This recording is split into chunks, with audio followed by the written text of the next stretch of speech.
friends, welcome back to my channel and a very special welcome if you're new here. My name is Jen. I'm a certified weight loss and nutrition coach, and it is Friday, so it's weigh-in day. We're going to talk about my week. This is a chatty update video, so if you're excited, give it a big thumbs up. Subscribe if you're not, turn your bell on because I do a weigh-in every Friday and I actually upload 5 videos every single week. Down in the description box, you will find nutrition coaching. Highly recommend personalized macros and calories. That is what I followed to lose and maintain my 140-pound weight loss, as well as one-on-one coaching for questions, accountability, or to talk with me directly. Links, discounts to my favorite things, and my free Facebook group, come join us. We would love to have you, are all down below for you. So let's jump into my week. I have lots of updates for you. We're gonna talk about my weigh-in. Let's jump in.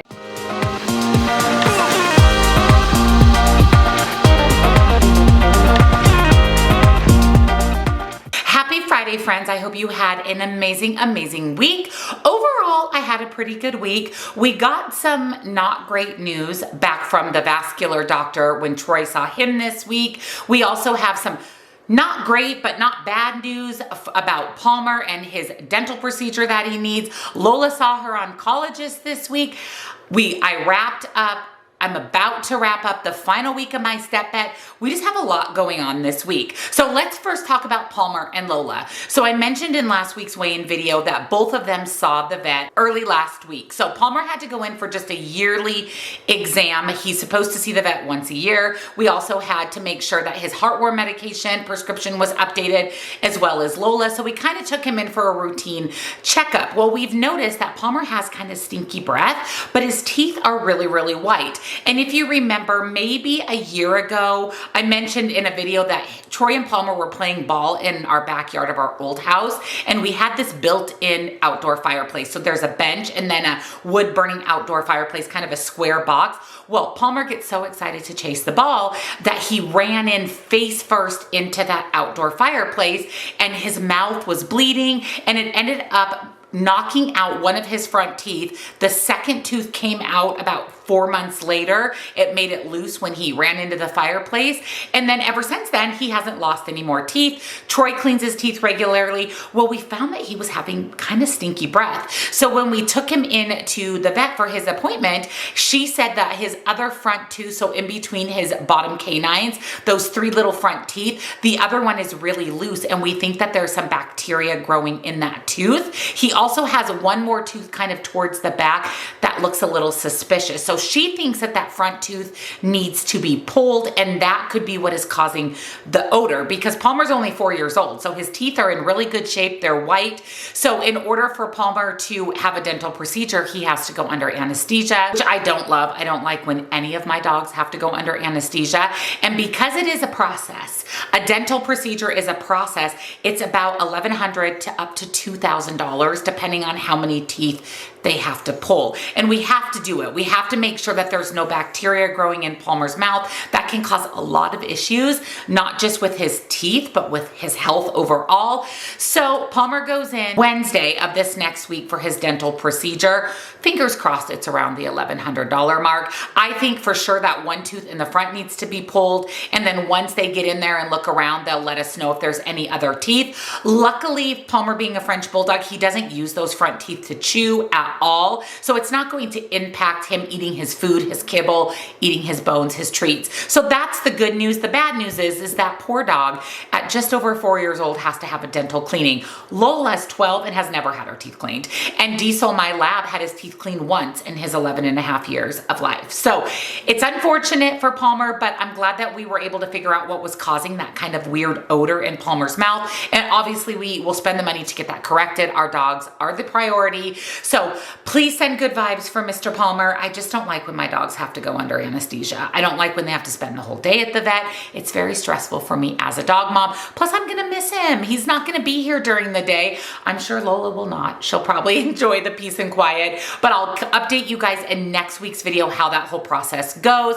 But send good vibes and love for Palmer. I did end up ordering different food for Lola called Just Food for Dogs. That is what was recommended by her vet to help regulate her kidney function, regulate her kidney levels. That food is on its way to me. They actually have prescription diets where Farmer's Dog does not. So I ended up canceling Farmer's Dog. We still have shoot, 4 or 5 packs in our freezer. So I'm gonna be able to mix the food so that it doesn't affect Lola's belly and her digestive, give her any digestive distress. But I did order her the kidney diet of just food for dogs. It's even more expensive than Farmer's Dog. So I hope she likes it, because like I mentioned last week, we have tried every single kidney diet, every single kidney treat. She doesn't like any of them. So I'm hoping, fingers crossed, that she'll like this food for just food for dogs.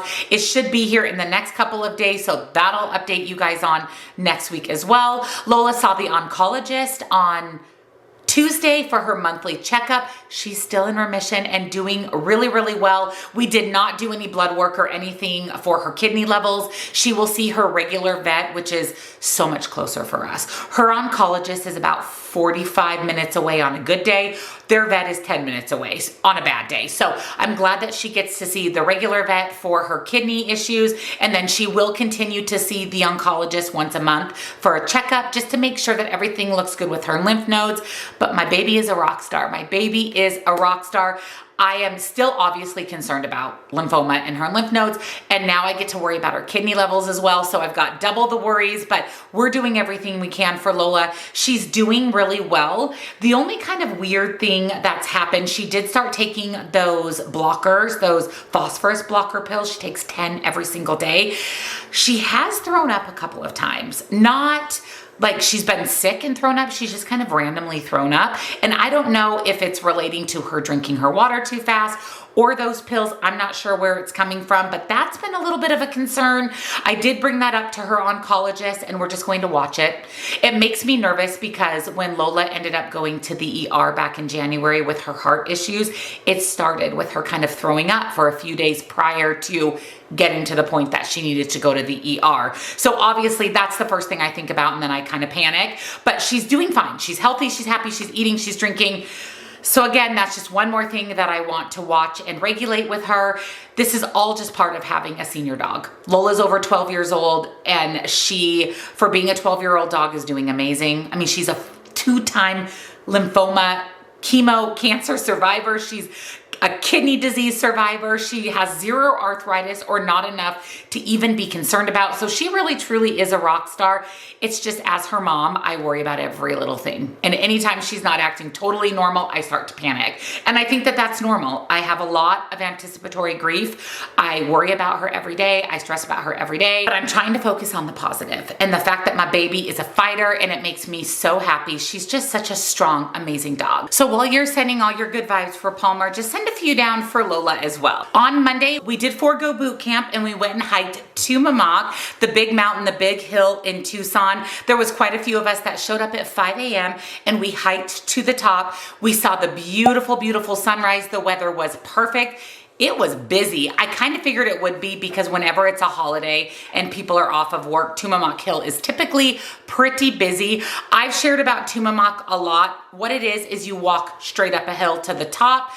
You touch the bar at the top. That signifies that you made it all the way up, and then you walk down. It's just under 3 miles, so it's about 1.5 miles each way, but you gain almost 700 feet of elevation gain on the way up. So it's quite steep, quite challenging, but we did it. And then after we did the hill, we went to Snooze Eatery in Tucson for breakfast. I love Snooze. Snooze is one of my favorite places for breakfast. I've taken my mom, my friend Amy from New York, my friend Michelle from Australia, my friend Rachel from California. Anytime anybody comes to visit, we go to Snooze for breakfast. And it was just a really great Monday, a change of pace from boot camp. And then we were back at boot camp on Wednesday, and then today, Friday. We just try to do something a little different on a holiday, just because people are off of work, and we can change it up a little bit. So it ended up being a really fun start to the week. And I was able to get in my steps, which was really, really important. I still had to go walk Wednesday morning before boot camp. I had to walk today before boot camp. I am rounding out the final week of the step bet. Tomorrow's actually the last day, and I have completed it every single week so far. I'll go ahead and pop up here week 3's completion. And like I said, one more day and it is over. It's funny because I've been complaining, well, not complaining, but saying that this is a huge step goal, because it is, for weeks on end, but now I'm kind of sad that it's over. I feel like it's kept me accountable accountable with my walking. It's kept me more active just day to day around my house. And again, making sure that I'm getting to boot camp early so I can walk and get in some steps. So in a way, I'm sad that it's over, but I also know that I'm going to be doing another one in the fall. I'll be putting that out as we get closer to fall. I know a lot of you want to join in on that one. So I'm looking forward to that. And maybe my step goal will be a little bit less for that one since I haven't been moving and they're pulling my steps from that. But I am in a way glad that it's over. I'm proud of myself. One more day, I can do it. I'm about to get my money back and then split the pot of anybody who didn't make their step goal. So I'll fill you guys in on that next week as well, let you know what the return of my investment was and that I actually completed the full step bet. One more update before I get into my weigh-in. I think that's all the updates that I have for you guys. Yeah, I think that's all the updates that I have, which is a lot. Let's talk about Troy. So I mentioned to you that Troy saw the rheumatologist to regulate his gout, his bursitis. He also sees the vascular doctor once a year, sometimes about twice a year, and he has an ultrasound of his abdomen once a year. So back in 2018, Troy had 8 stents put into his vena cava. So the same stents that we use in heart patients. When you hear about people having stents put in their heart for heart attack issues to help with flow of their heart, Troy has 8 of those in his vena cava. Now your vena cava is actually what helps pump your blood from your lower body to your upper body. And if you remember back in 2016, 2017, he was having a lot of blood flow issues where the blood was pooling in his legs and he was getting DVT or deep vein thrombosis blood clots, which we know if those break off and go to your heart or lungs, it can be deadly. Lucky for Troy back then, or unlucky for Troy, he didn't have very good flow up. So when he was getting these DVT blood clots, they weren't breaking off, or if they were, they wouldn't go to his heart or his lungs and cause death. They actually just caused a lot of pain and discomfort. He spent a lot of time in the hospital. So we ended up going to U of W in Seattle, and an amazing vascular surgeon put those 8 stents into Troy's vena cava. And back in 2018, when he had this procedure, we were told by the vascular surgeon that there's no guarantee on how long these stents will remain open. It could be a month, it could be a year, it could be 5 years, it could be 10 years. The average is about 5 years. And he said, if Troy notices anything weird that could be a blood clot or the start of a blood clot, he immediately needs to get into the doctor and check those stents. And if they're starting to get blocked, they need to be cleaned out. So I also mentioned a couple of months ago, maybe it's been 4 or 5 months ago, that Troy was having some swelling in his groin area, and he actually went in and had an ultrasound a couple of months ago on that area and on his vena cava because that was abnormal for him. He hadn't had a lot of this. He hadn't had any swelling in his groin area before. He had the ultrasound. I told you guys a couple of weeks ago that his regular doctor had called and said, the results of your ultrasound were immediately sent to the vascular surgeon. Call them, because when they're immediately sent, that sometimes means there's an issue. And I mentioned to you guys that Troy had called and left a message and nobody called him back. And still nobody has called him back. He's also left a second message, and then he went in and saw the vascular doctor this last week for his regular appointment. And when he saw the vascular doctor, he let him know that all 8 of Troy's stents are completely clogged, all 8 of them. And that is probably what was leading to the swelling in his groin area. I will tell you that my husband is quiet, but when he gets mad, and he is no holds barred. He was absolutely livid. Number one, he was livid that weeks ago when they got his results, they never called him because it was urgent. This is an urgent matter. When those stents get clogged, if they get too clogged, it's unlikely that we can get them unclogged. And now they're useless. They're there, but they're clogged. So they're not helping with any flow. So they never called Troy back. He left 2 messages. They should have taken the initiative to call him when they got the results. They never did. And so Troy, when he went in for his appointment, he said to the doctor, he's like, I feel like you just don't care. This is an urgent matter and you don't seem to have any urgency. And I guess the vascular doctor was like, well, I do care. And he was saying that they will want to schedule an appointment, a surgery for Troy to go in and try to clean those stents out. They also let him know that they need to be very, very careful when they clean them out, because now he has that blood flow up and down in his body. And if any of material clogging the stent, any of those break off, it could lead to a major issue like death potentially. So they have to be very careful when they clean those out. And they actually go in through his neck and up through his groin to clean those out. And he also said there's no guarantee that they'll be able to clean them, which we know. That's why we tried to get this resolved a long time ago, because that swelling in the groin was something abnormal that was concerning for Troy. So Troy is not happy. He's also very concerned. He's very concerned that if all 8 of his stents are clogged, we're kind of back to where we were back in 2017, and we could see DVT blood clots again. He's noticed also that he's getting more swelling and discomfort in his legs. It could really change his overall quality of life, and not in a good way. They're supposed to call him by end of day today. They have not called yet. They have not called at all this week. He saw them on Friday of last week, right before the holiday weekend. They're supposed to call him to schedule the procedure. We don't know what's all involved, if he's under anesthesia.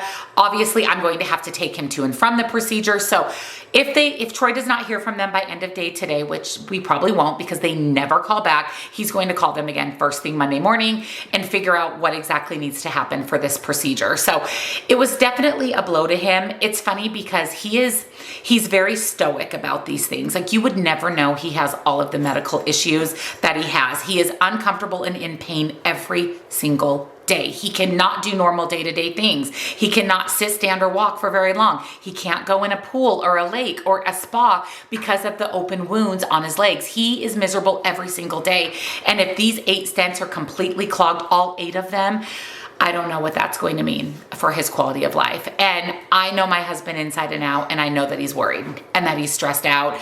And he's made a couple of comments, you know, things like, I can't believe all of my stents are clogged. He's made a couple of pretty concerning comments. So I am worried. I'm definitely worried. I got a lot to worry about, you guys. I have a lot to worry about. I've got my husband, I've got Lola, I've got Palmer. It's a lot for one mom and one wife to handle. And I feel like I handle it really, really well, but I definitely worry daily, and now I'm worried about him. I'm concerned, obviously, for his physical health, for his mental health, if these can't be cleaned out. So while you're sending the vibes, can you just send them for my whole family? Can you just send all the love and vibes for my whole family? This is going to be a very expensive procedure for us, for Troy, an expensive procedure for Palmer. This kidney is expensive for Lola. It's a lot for us. It's a lot for us financially, mentally, as a family. So all the love and support you can send my way, I appreciate. All of you who have supported my bomb party business, thank you from the bottom of my heart. It has helped with Lola's doctor visits, Palmer's doctor visits, and now Troy's upcoming surgery procedure. I will be going live later today, 1 p.m. Pacific Standard Time, for Friday's party. If you're interested in supporting, getting some beautiful jewelry, actually all the jewelry that I'm wearing today is all from Bomb Party, everything. I would very much appreciate it. Just come check it out. Support my live over on TikTok. I am going to be scheduling a Facebook Live as well. I know a lot of you don't have and don't want TikTok, but I will be live on TikTok today and tomorrow, Saturday. So I would love, love, love your support. And thank you again for sending all the good vibes my way for my family. Okay, let's jump in to my weigh-in for the week. Let's move along because it's making me a little bit emotional and sad. So when I stepped on the scale today, I am done with my cycle. Thank goodness. I finished about midweek this week, Wednesday-ish. So I'm completely done with my cycle. You know that I lost 0.4 last week. I had gained 0.8 the week before. And today when I weighed in, I weigh exactly the same. So I am maintaining that 0.4 loss, maintaining that 0.4 gain. I'm also just ending out my cycle. And we know when I get into ovulation, which is quickly approaching, I typically see a spike on the scale. So I'm grateful for a maintenance. I am in maintenance. So anytime that I maintain my weight loss, it makes me really, really happy. So I'll go ahead and pop up here on the screen my weight loss for the week, which was 0, my maintenance for the week, my current weight, and how much weight I have lost total. And like I said, I'm thrilled with weighing exactly the same. There was no change in my weight, and that makes me really, really happy, especially with all of the added emotional stress that I've had this week. And then also adding in that extra movement, all these extra steps, it takes a toll on your body. My body is sore, my legs are tired. Actually, last night I had to take a Tylenol about 7:30 because my body just hurt. It's just been a lot in my life, you guys. There has been a lot going on. So the fact that I maintain my weight through all of this, I'm taking that as a huge win. I do want to hear from you guys. How was your week? How was your weight loss? Did you gain? Did you weight? Did you gain? Did you lose? Let me know down below how you are doing. And again, thank you so much for your support in every way, for watching my videos, for supporting Bomb Party, for just every way that you support my family, all of your good thoughts, your prayers, your love. Thank you. Thank you, thank you, thank you. It means more than I can even tell you that it means to me. And thank you for just always being here. It means a lot. Don't forget to give this video a thumbs up, subscribe, and I'll see you in tomorrow's grocery haul. Bye.